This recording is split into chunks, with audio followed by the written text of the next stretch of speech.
Comme son nom l'indique, le groupe verbal s'organise autour d'une fonction essentielle à la phrase, le verbe. La forme la plus simple du groupe verbal se résume au seul verbe. Par exemple, si je prends la phrase « il picore »,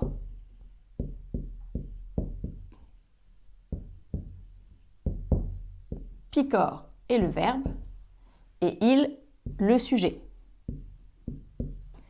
Attention de ne pas compter le sujet dans le groupe verbal. Je vous renvoie à la leçon sur le groupe sujet si vous avez besoin de revoir ces caractéristiques. Néanmoins, le groupe verbal peut être complété par deux éléments.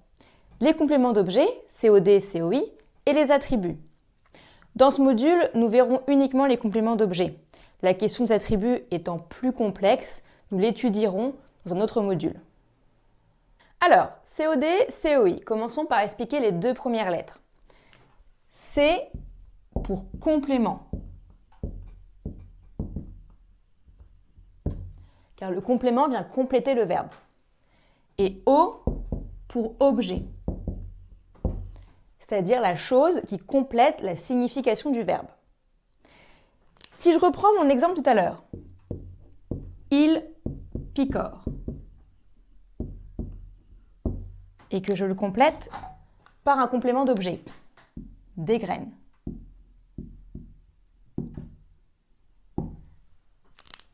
Ici, nous avons le cas classique du COD qui subit l'action verbale.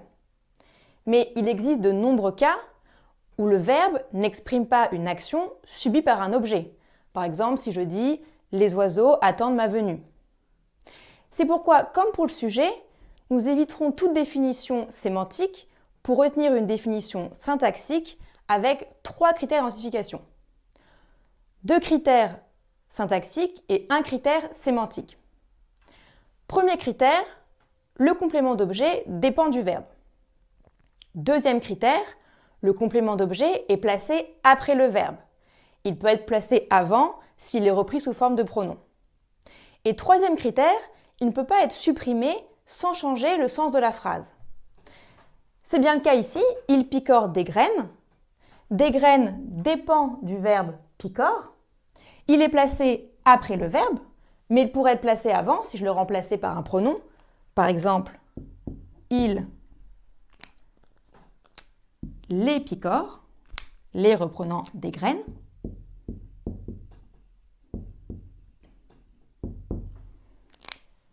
Et enfin, des graines ne peut pas être supprimé sans changer le sens de la phrase. Il picore et il picore des graines n'a pas tout à fait le même sens. D'un point de vue syntaxique, on distingue le COD, complément d'objet direct, qui est directement rattaché au verbe, comme dans mon exemple précédent. Il picore des graines.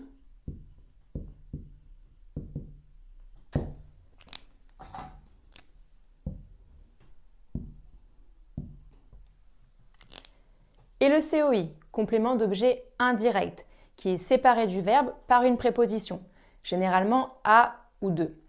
Comme dans l'exemple suivant, il pense à ses vacances.